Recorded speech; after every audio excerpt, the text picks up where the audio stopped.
show you, but first the remaining game from tonight. A London derby between Arsenal and Fulham. The commentator at Highbury was Jonathan Pearce.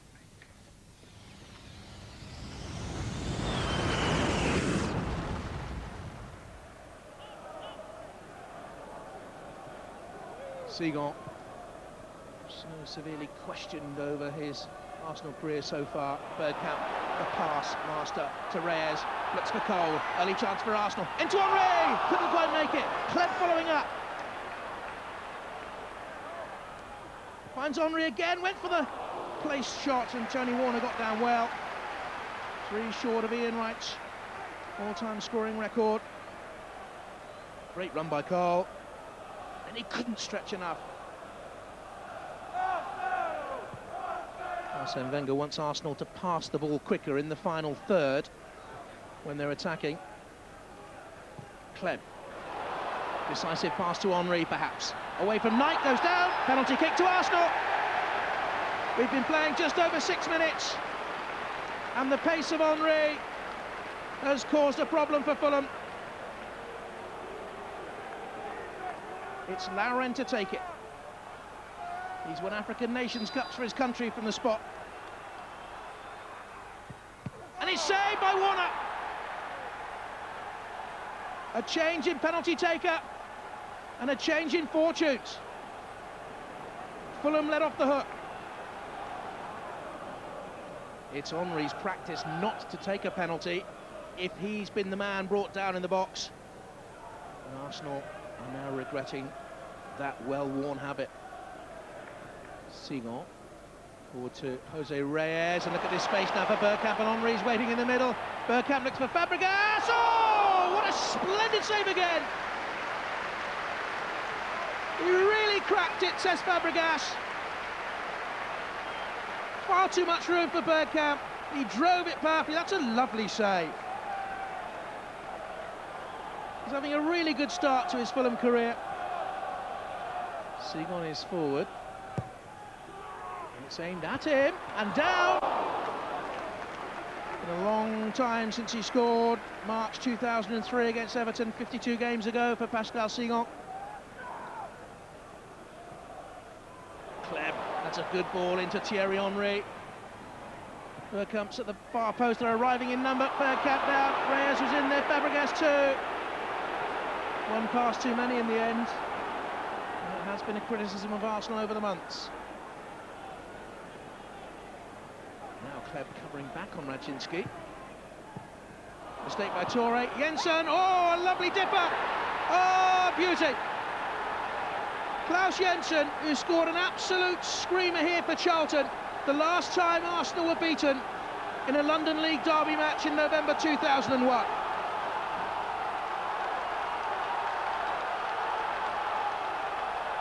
Oh, a drop shot extraordinaire. Absolute peach. Poor clearance away. And the scoop chip, inch perfect. Had to be. And Klaus Jensen's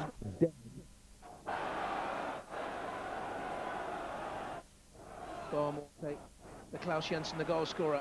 Polo Torre in. Bouba Diop. Malbronc looking for the return. Seagull saw it.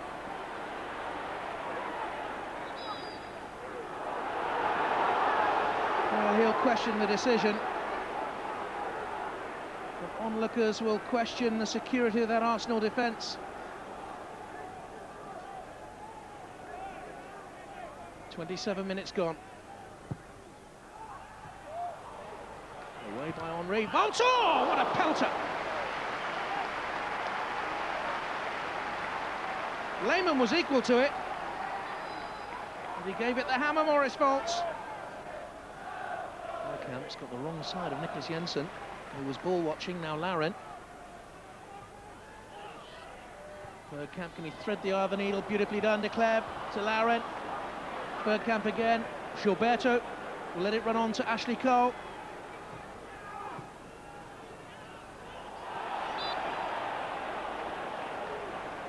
Steve Malbronc.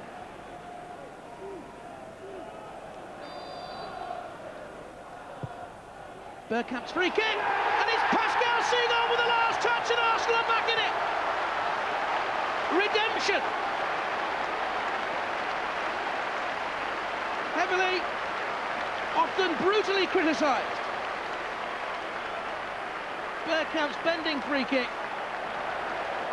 Just got in there for the last touch. And Warner beaten.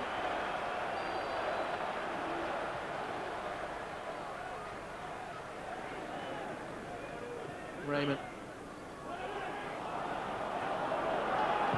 Morte to McBride. Brian McBride, great chance.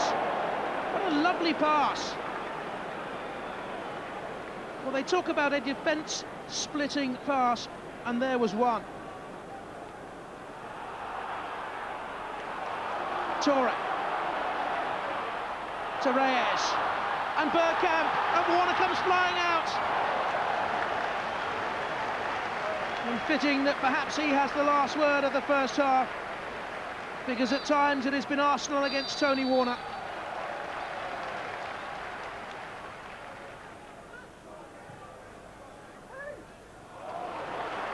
Here's Cole. Seeking Bergkamp. Oh, well, it would have been majestic. What a way to open the second half that would have been. Good vision. Lovely cross. He waited and he waited. That goal would have had echoes of Van Basten. Now McBride. Fabregas wins it back. Reyes. To Thierry Henry. Took it brilliantly. Oh, what a super goal! What a lovely goal! Thierry Henry. Arsenal are unbeaten in 40 games when he scores goals. Took it magnificently. It was a lovely pass to him, and on the run beyond Warner. Dinked through by Reyes. Beautiful ball.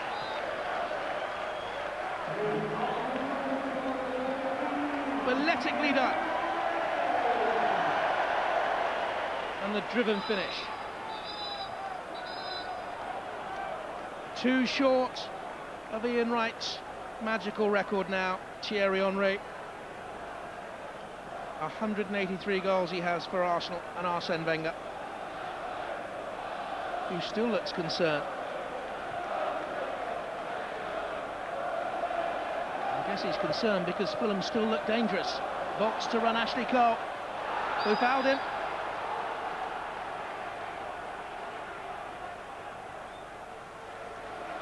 And even now, would you trust Arsenal to hold on to this lead?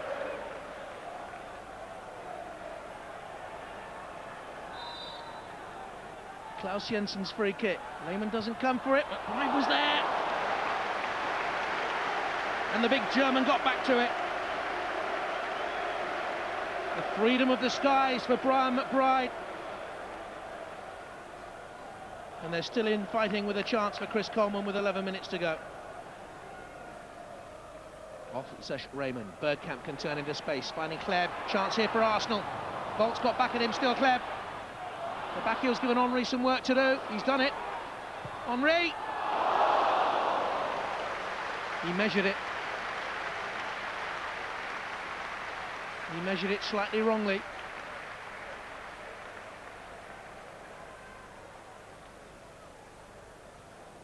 But he wasn't too far wrong with his measurements.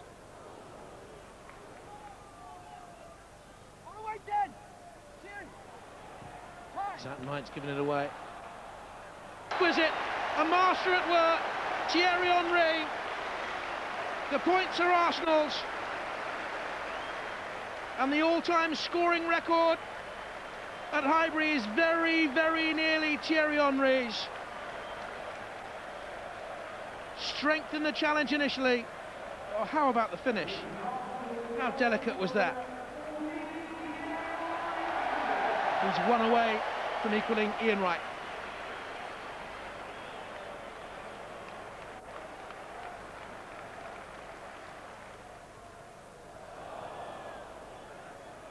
This is Bergkamp. Brilliantly done. Flamini, Henry in the middle. He's onside here. Bolt's is trying to get back at him. Thierry Henry. Nicked away by Zat Knight. Gal Clichy. Fabregas. Bergkamp. Dennis Bergkamp! Again denied by Warner. He's had an outstanding night for Fulham, the big goalkeeper, and Bergkamp has been majestic at the heart of Arsenal. Bergkamp has deserved the goal, Warner has deserved the plaudits that will come his way.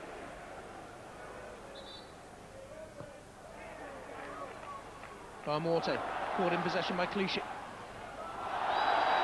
He fouled him.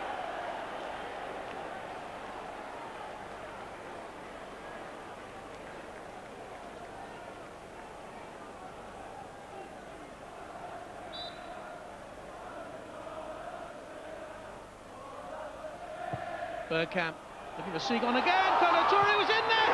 Seagon! 2 in a game. Brought back to the starting lineup for Philippe Sonderos to stop goals. He's got a couple. Toure could have finished it perhaps. Pascal Seagon certainly did. Seagon may have a little way to go to break Ian Wright's Arsenal scoring record, but he's enjoyed every second. I'm great confidence in this team, and I was not as much worried as many people around us after the Chelsea game. But you know, there's only one way to show that the team is strong, is to win the games on the pitch. Every goal they scored was poor defending on our part. So I feel sorry for the guys, because we had a goal, we made chances, and I think if you look at it 4-1, it looks like a hammering, but you know, we're by no means pinned back in our own last third for 90 minutes. We give Arsenal a game tonight, and you know, in that sense, I'm disappointed. For me, Ian Wright was a legend, still a legend, and to beat his record will be something more than amazing. But I don't want to talk too soon, because you know, things can happen in football really quick. So I just want to concentrate and keep on scoring goals for my team. It's all over for you, Righty. The August Goal of the Month competition will be a bit tasty. It's taken just 3 games for champions Chelsea to take top spot in the Barclays Premiership. Spurs are 2 points behind, but can overtake the Blues with victory at White Hart Lane on Saturday. Manchester City's bright start leaves them 1 point above 4th placed Arsenal. Sunderland remain at the foot of the table, while both Newcastle and Wigan have yet to score this season. Defeats for Birmingham and Fulham leave them on the fringe of the relegation zone, and Portsmouth are 15th after getting their first point of the campaign.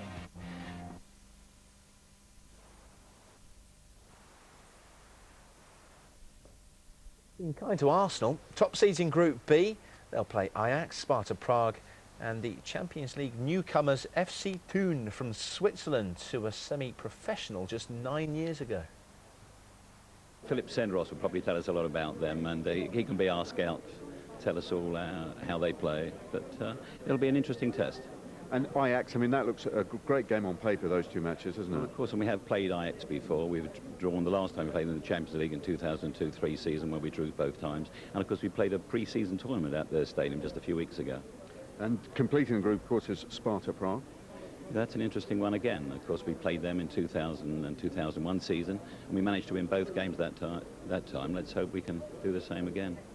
As you say, you've played in Europe many years in a row now. It is all about trying to win it from Arsenal's point of view, isn't it? Well, of course, and you know, we're always asked that question, why don't we do better in Europe? But you know, with success comes expectation, and everybody's expecting us to do well, and of course we want to do well. And it's an unfulfilled ambition, I know, for Arsene Wenger and the boys, to get as far as we can in the Champions League. Well, Arsenal have the best possible start to Group B. They entertain Thun at Highbury. They then travel to Ajax before back-to-back games against Sparta Prague. They travel to Switzerland to play Thun towards the end of November before finishing the group stage against Ajax at Highbury. All those dates, remember, provisional.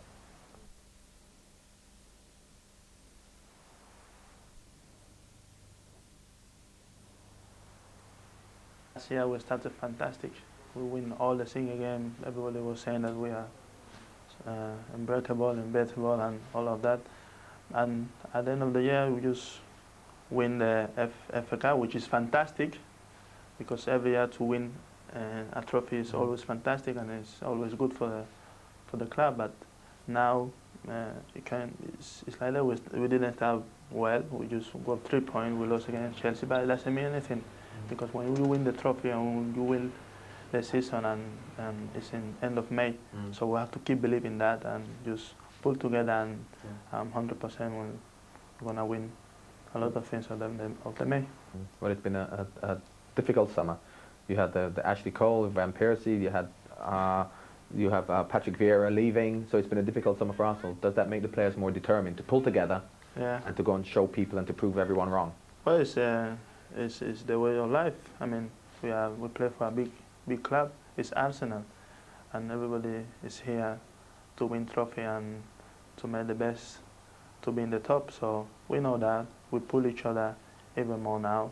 With the young players, experienced players, we gel all together, and it's not easy. Never been easy. So now it's real time to keep showing that we are a big team. Well, Patrick Vieira left in the summer, and of course it's going to be difficult to replace him. Do you think they need to replace him, or you think they have the players here? You've got Fabregas, Flamini, good young players. Maybe you have to change the way they play a bit, or do you think that they should try and it's impossible to replace them? No, I think, of course, Patrick Vieira is a big loss because he's a big player. How many players go in the world like him? But we have to believe in the young player that play in that position, because we know they've got quality. They have shown that before last year, and we have to keep believing that, and I think they will keep improving and they will keep doing even better. So we are all confident in that, and we will see that during the year, because it's a long season. We just started now, and when you win trophies in end of May, not now. So we believe in that, and I think 100% that we're going to do it. Well, you're one of the most experienced defenders at Arsenal now. You're playing at the back. You've been there for 6 years. Yeah. You have Sonderos and Toure inside you, who are fairly inexperienced. Yeah. Sol Campbell's had his injury problems. Are you worried about Sol with his injuries, or you feel he'll be okay? I think he will be okay. I think he's a strong man, and it's a huge presence at the back. And I think in the next few weeks he's going to be fit again, and he will be in his level like he always been since I arrived here at Arsenal. Yeah. And it's a big season for you and for Arsenal. Are you excited about this? It's very big, because this season is going to be very open. There is many strong teams now fighting: Liverpool, Manchester, Chelsea. And it's going to be hard, but I think we are capable to do it. We have done it before, and I think the team, we've got a lot of quality, and of course it will be difficult, but we hope and we know we are strong and capable to do it. It's a young team. Do you think this is a transitional period for Arsenal? Do you think you will see the best of them in maybe 2-3 years, or do you think this period is going to be difficult for Arsenal? Well, we know they're young and experienced, but they've shown that they've got quality. They've got personality to play in a high level in a big team like Arsenal, and we have to keep believing in them, because there are a lot of more to come, because they just started now, and with the support, with the experienced players and the help of each other, I think that they will build up his confidence, and the experience will come. And I think we believe in them, and 100% they're gonna perform well, because they have a lot of more to show. Well, you've played in many stadiums around the world. You played in Spain, you've played here, you've played for your country in the World Cup. Are you looking forward to the new stadium at Arsenal, Ashburton Grove? Yeah, we're all looking forward to playing that stadium. It's going to be fantastic in front of 70,000 people. It will be amazing. And is it special to play in front of the Arsenal fans? Yeah, I will hope to be there and winning things for this club, yeah. Well, Frank, one of your old teams there, Arsenal. What have you made of them this season? I'm not quite sure. I got to see you look at the team, and it's nothing to do with Patrick Vieira. It's the forward line thing that's I'm unsure about. The way they play football is great. Up until the penalty box of the opposition. Yeah, and I mean, you probably Arsene Wenger would argue and say, well, we've always been like that. We've always played, but it's just that you just feel they're a little bit lightweight in terms. If they're going to go all the way in the big competitions, you just feel they need something more. Maybe the likes of getting Baptista might have helped, a big, strong forward. They don't have anybody like that. I mean, people have talked every season about this. You can't just put a ball in the box and get someone to attack it and then pick things up. They never get goals like that. Everything is fantastic football, great movement, great passing, and great finishing. But it's those scrappy goals like that win you the really tight matches. Well, you heard Lauren talking about the young players that they have there, and maybe it's going to be a few years till we see the best of them. but can even Arsene Wenger afford to have a transitional year? Yeah, well, I don't think he's got a choice, because they are, you know, the money that's committed to the new stadium, although they say it's ring-fenced, obviously that money is committed. And you see, Frank's right about, of course he is, about the way they play. That season when Lauren mentioned in your interview, John, that everyone referred to us as the Invincibles, they were magnificent, but it was a very fragile sort of football, because it was based so much on confidence. If you're playing all this one-touch stuff, as you know better than me, it's all about confidence, isn't it? And then if things go wrong, there isn't anything for them to fall back on. There isn't any sort of, well, we'll just win it and knock it. It is all this beautiful, fluent football, and we should praise them for trying it, but it is such a fragile way of playing. So do you think that the loss of Patrick Vieira is more a psychological one rather than them necessarily missing him on the pitch? Because he was missing a lot last season. Silva's now come back in, so it's really just the fact that they've lost their star. Yeah, I think Patrick Vieira would be lost for any team. I just think that they maybe sold him a year too late, and they ended up getting half the money. Yeah, and of course they weren't prepared, they weren't ready to replace him, because it seemed to have come out of the blue, and we all thought he's got something in the pipeline, Patrick Vieira goes, someone's going to come in, but they haven't done that. No, they haven't done that, but maybe this year, Fabregas or Flamini, they're a year on, they're a year better, those younger legs there. Time will tell, but I still feel there's something not... But just another player short. What we're talking about is a very good team, you know, who aren't quite as good as one or two others, but they are still a fantastic team. We're not talking about a club in crisis. Not at all. And they're still capable of playing great football. They and if they go on a run, if they go on a run and that confidence comes back, John, then... But as Frank said, the one question mark I'd have against them is they've beaten Fulham 4-1, and when they play some of the lesser teams, they'll be fantastic. Yeah. But when you play against the top teams, you really do need the scrappy goals. You need the people to get in the 6-yard box, and against Chelsea, we saw it there, and maybe even getting to the later stage of the Champions League, and that's what you're saying. They need to score those type of goals. Yeah, I think so. But also, what Wenger has said is that the games against your main rivals are going to be the most important ones this year. I mean, Arsenal played Chelsea. Okay, it's 1-0, and maybe the game should have ended 0-0. It should have been a draw. Nevertheless, Chelsea have got it on the board. Now Arsenal have got to make that up by beating Man United. Well, if we're going to class Liverpool as being the next team up there. So those games are going to be vital for Arsenal this year. The manager's gone on record and said it.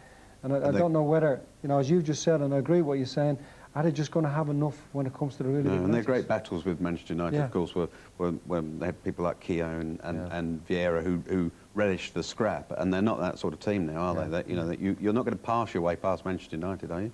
So they need a scrappy goal scorer. Okay.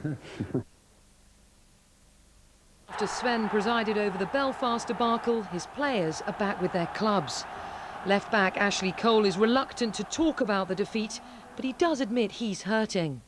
It's always in the back of your mind. Of course, you try to forget about it, but you're a little bit tired mentally and physically. So to get yourself back to normal, back to playing in the Premiership is quite hard sometimes. So I think the lads are buzzing. I think a lot of lads got good results. So everyone's upbeat and looking forward to the game. Have they been ribbing you about your result?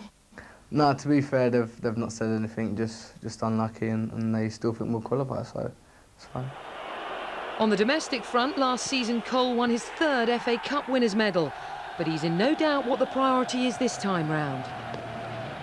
For us, our main aim is to win the league. Of course, a lot of people would probably say to win the Champions League is a lot of players' aim, but I think to regain a league again, I think that's our main, especially with the players Chelsea's got, and of course Man U are trying to push for it as well. How does it make you feel when Chelsea can go out and spend 25 million on Michael Essien? Is it demotivating? No, I think it even probably pushes you on more. Of course, you know, it makes it even harder now when they're buying the quality players they're buying. So for us to win the league, I think it'll make it even more special to know we've done it without spending too much money with the squad that we've got and a lot of youngsters. After the tapping up affair, Cole is appealing to the Court of Arbitration for Sport to overturn the guilty verdict. So how have the Arsenal fans been treating him? Some understand me and some don't, so you're always going to get that, I think, and half, but again, I'm just going to try to win them over by playing as well as I can and winning things and showing the passion that I've got. Now Patrick Vieira's gone, Thierry Henry is club captain. He's injured today. Dennis Bergkamp gets the nod. Does Cole feel overlooked? I would love to be captain. Anyone coming through the ranks or who plays here would love to be captain of Arsenal, and maybe one day I will, but for me, I think Dennis is a better captain than me. I don't think I'm good enough, or maybe not the kind of how captain should be at the moment, and I think in a few years maybe I'll get more experience and know how to work with the players a little bit more, then maybe one day I'll get the captaincy. Mark, has Ashley Cole got the credentials of a future Arsenal captain? What we've seen so far, no. Why? Well, bearing in mind the sort of tapping up thing, which most people are incredulous why he wants to continue the case. I have no idea why he wants to do so. And I think a lot of Arsenal supporters look at him and say, well, if you want to be captain, you've got to show some loyalty, some serious loyalty to the football club. Well, I think we asked him about the tapping up, but he couldn't really speak to us because of legal reasons. Oh, OK. What about Arsenal this season? How do you expect them to fare, Graham? I mean, they're quite in the transfer market, but Kleb has proved to be a revelation. Easy for you to say. Yeah. he's been excellent. He's been an excellent buy, typical sort of astute Arsene Wenger buy. Although he cost a lot of money. Yeah. I think it was £10 million or something like that. But I think Arsenal are going through a slight transition at the moment. I think they're a changing force. You know, Vieira's gone. They don't look as settled as they did over recent years. And I think, you know, a couple of issues, including the Ashley Cole issue, just unsettles the balance of the club because they've always been held in such high esteem by everybody. I think as well, a Champions League, it's still a massive stumbling block for them. When they play against better defensively organised teams in the Champions League, it's coming up with a different way of overcoming that problem. Focus on Arsenal's troubles rather than Borough's triumph. But on the back of a 3-0 home defeat against Charlton, this was most welcome. Yakubu!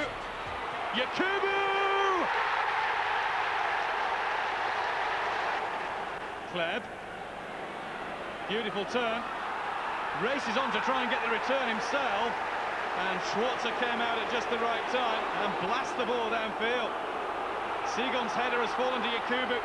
Big gaps opening up back there. And it's through to Macaroni now. What a chance! Duly taken. Kleb. Lovely touch. No offside flag either. Reyes had a check. Around Schwarzer and must score. Arsenal are going to have to get a shift on, but they've got a minute's worth of hope at least. London 1-2 at the top of the Premiership table, but either Chelsea or Charlton's 100% record is going to go next week because they're playing each other. Bolton's point today lifts them above Spurs into 5th. Borough leapfrogged Arsenal yesterday. At the bottom, Sunderland will look to end their 20-game Premiership losing run when West Brom visit the Stadium of Light next weekend. Newcastle are the only other side yet to win. Let's look at that.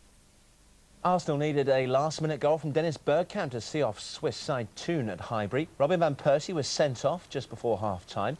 Gilberto Silva's goal eased Highbury nerves, but the lead lasted just 2 minutes. Then Bergkamp came to the Gunners' rescue in injury time.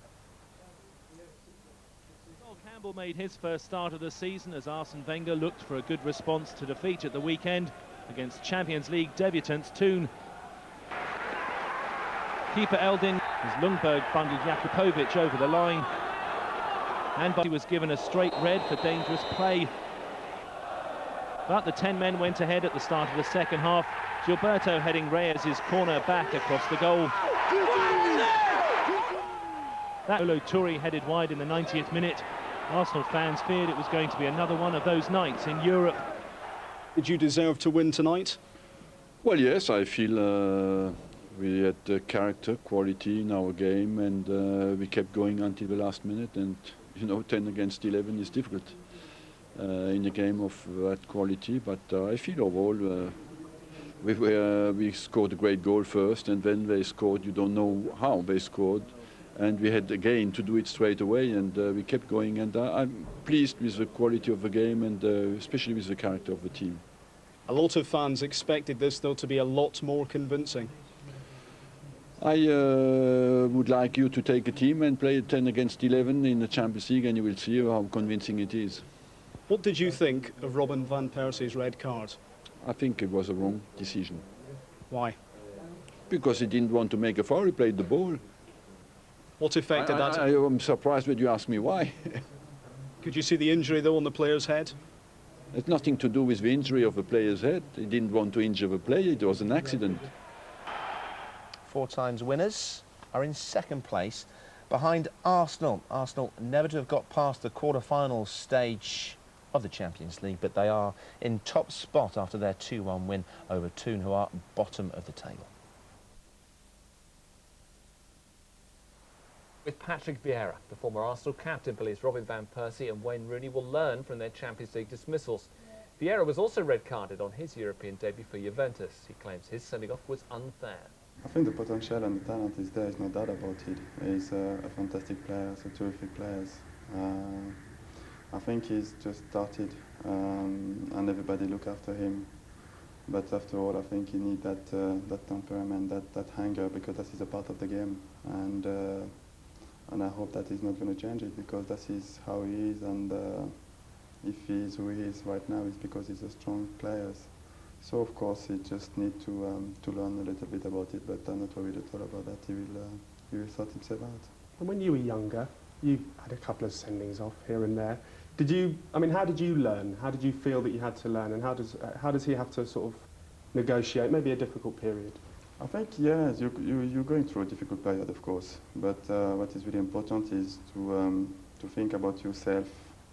The mistake you make, and I think I realized that I make a mistake, and you learn from your mistake, and it's always hard to say I will not try to do it again, but after all, more you play in the Premiership and more you will learn, and more games you play and more you will learn about yourself, and you will get a time where you will learn and where you will get through to it. And a quick word about Robin, someone you probably know far better. How are you regarding his progression? Because the potential is obviously there. The potential, of course, is there. He's a fantastic left foot, terrific player, and I think he will need to play a little bit more to get the confidence. I think it's all about the confidence at the moment for him, and of course, more he will be on the pitch and more confidence he will have. Is there a temperament problem with him? No. No. You know Arsenal better than many people, a lot of people. You know about the fabric of the side. How do you regard their capabilities now? Maybe now that you're gone, but the players that they've brought in, the players that they haven't brought in.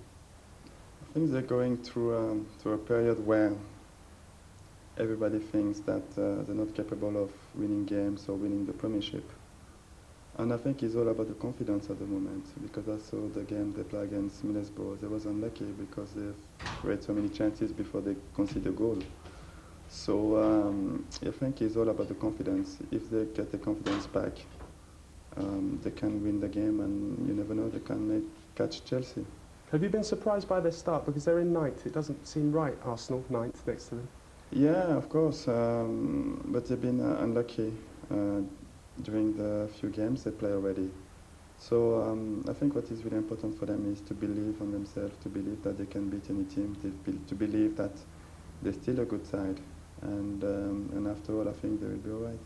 When you departed, there was an expectancy that maybe you were going to be replaced with, I don't know if there can be a bigger name than you, but a bigger star. But Arsene Wenger said, no, I'm going to stick with Cesc Fabregas. Can he fill your boots? Yeah, of course. Seb is one of the best young talent in Europe. Of course, he's had the quality to be successful with Arsenal, but I think he will need time, because he's still young. People forget sometimes how young he is. But what is the good things about it is he's playing next to Gilberto, who's one of the best Arsenal players with experience, and he can learn a lot from Gilberto. But people need to give him a time, because he's still a young player. And were you surprised that you weren't replaced? I know you have to look. A little bit, yeah. Yeah, a little bit. His first start of the season for Arsenal, with both goals in their 2-0 win over Everton at Highbury. The centre-back's aerial power was too much for an Everton side, who've now lost 7 games out of 8 this season. Sol Campbell's first Premiership action of the season, and leading Arsenal against an Everton team reeling from 6 defeats in 7 and thrashed 7-0 here last season, but unveiling their new Ferrari, Matteo at left back. It was an evening Arsenal and Campbell rather enjoyed. And towards Campbell. 1-0 Arsenal. Sol Campbell marks his return in the Premiership with a goal. The first goal on 11 minutes from a Reyes free kick. Campbell crashing through the blue shirts, the kind of defending Everton didn't need after their Bucharest nightmare. Arsenal had to make a change. Pires ran into Neville and had to go off on 29 minutes with Kleb coming on. Van Persie really should have made it 2-0. But Campbell did on 30 minutes, again from a Reyes free kick. This is turning into a dream return for Sol Campbell. 2 goals in the first half an hour. It was Campbell's first double since 1998. Moyes was contemplating a red current route. There were some feisty exchanges as well. Cahill tangled with Lundberg, who got clipped. Yossi, one of 3 Everton men booked. Arsenal had 2. Reyes, one of them, for this challenge on Neville. There was no second half goal rush though, even though Arsenal went close again. There was even time for a song at the end. Alexandra, the nephew of Rigobert and on loan from Bastia. He came on to see Sol take the applause. Next for Arsenal, West Ham. Everton desperately need to regroup against Wigan. Jeremy Langdon, Sky Sports. It was important to win, and I feel we did it well in a controlled way and scored 2 unusual goals on set pieces. But overall, I hope that in the second half we could find some more space, but Everton didn't come really out. Fantastic, really. Yeah, it's been a long time, but it's great to be back. You earn your money as a defender, but I mean, 2 goals. Were you looking for a hat-trick in that first half at any stage? Yeah, I think there was 1 chance, but you know, 2 is fine. You know, playing. It's been a long time, and it's just great to be back. Considering the week we've had, you know, the players kept at it. When it was 2-0 down at half-time, we asked them to show some pride and show what it meant to play for Everton, and every one of them done that, and they stood up for themselves.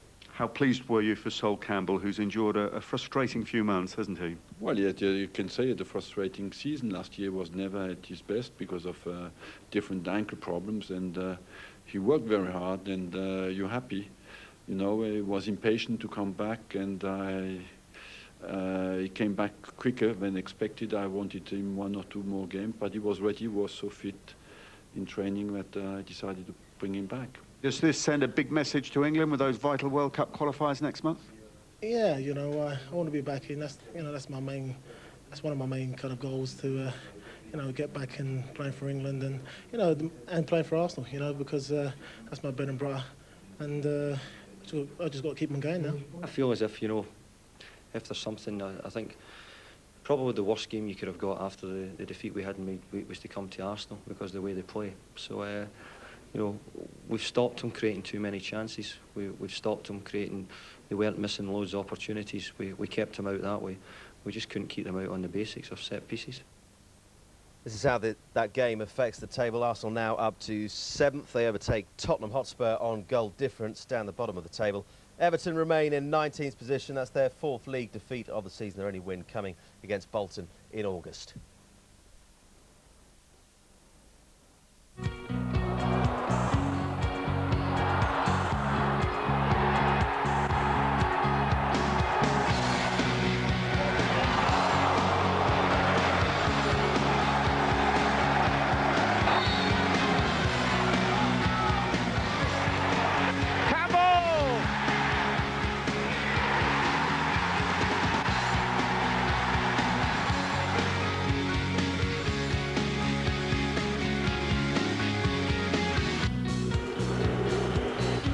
Sol Campbell comes out to face the music. Good defending, and it had to be. Sol Campbell opens his Arsenal account.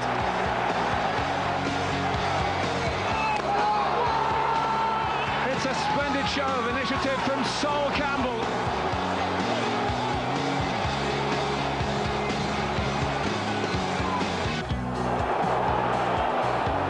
Down injured at the moment. He's in a lot of pain.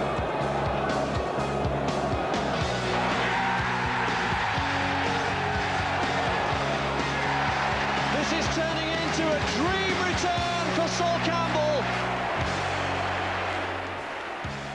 Sol Campbell was back, 2 goals, taking his tally to double figures for Arsenal, 10 in 170 appearances. But afterwards, Phil Arsene Wenger was singing his praises, saying, you know, not only is he a leader and he's proud, but he's physically strong and he's got terrific pace. And he's the sort of player that England cannot do without? Well, certainly. Do you know what? I was watching it even before the game started. In that tunnel, you've seen Sol Campbell and you've seen David Weir. Sol Campbell looked so focused, so fit. He was just looking forward like that as though, hey, I can't wait to get out there. David Weir was frightened to death thinking what's going to go out. The difference in the body language. And I don't think, what we've got to remember about Sol, he's been through some difficult times, not only with his injuries, but seeing young Philip Sendros doing ever so well, playing alongside Toure there, and forming a great partnership. And I'm getting a little bit older. Will I ever get back into this? There's two young guys there now playing, and Sendros will be a good player, but he's wondering, have I maybe had my time here? Now, for him to come back so focused, yes, Sendros has had a difficult start to the season, but he was absolutely superb the other day. He was, I'll tell you what, you took 10 years off him because he was so happy to be out there on the park, and that went right round the team.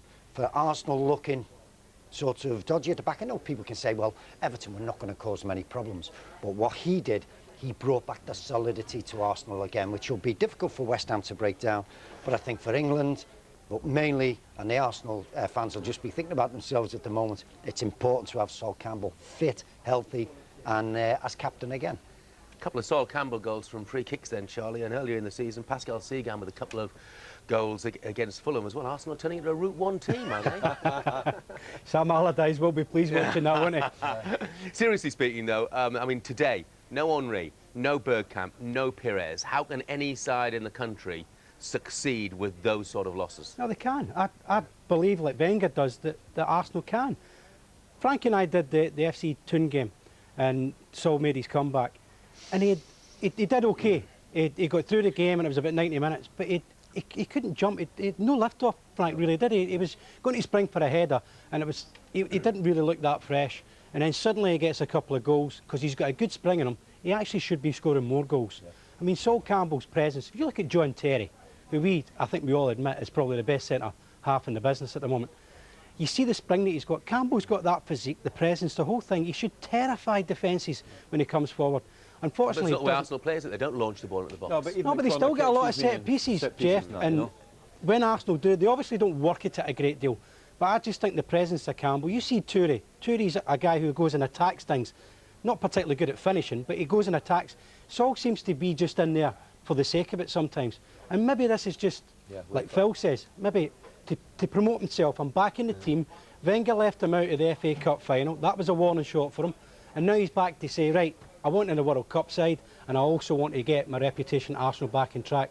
That's a positive for Arsenal, and that's why Arsenal can survive without the Pires, the Bergkamps, and the Henrys at the moment, I think. Do you know, I looked at the game the other night, and I know we're talking about Arsenal winning and everything, but they were two set pieces, and most of the best chances looked coming from that. It would be a big worry to me. They passed it very well, and he did pass Everton to death, but they didn't have that cutting edge about them. Without Perez today, I think it could be different. Without Henry and Bergkamp, are they going to have that cutting edge to do it? They do get in some great positions without killing teams off at times, and that's why I'm wondering, you know, are they going to have that today? You know, because they didn't have it the other day, I must admit, although they won 2-0 and they should have won by more, but there wasn't that many chances. We were sitting in the stand and the guys all around me and that, and every time an Arsenal player got to the byline, we were counting how long it would take for an Arsenal player to actually get in the 18-yard box. It's amazing the amount of goals that they score, because they're so unorthodox. There's no 4 guys running into the box and all going for a header. They all wait outside and they do the cutback. They're an amazing team, Arsenal. They're very, very unusual how they play. And their cutting edge has always been Thierry Henry. And he's not been playing for a few weeks, and I think it shows. Yeah, but Frank, when you're Ashley Cole and you get to the byline, you need options, don't you? Yeah, I mean, and he's great at getting in behind the other fullback and getting in great positions. And they've got that slide rule pass inside the fullback. He gets there, then what's he looking for? But it's a cutback usually all the time. It's a run inside. He tends to run into the penalty box rather than round in the overlap.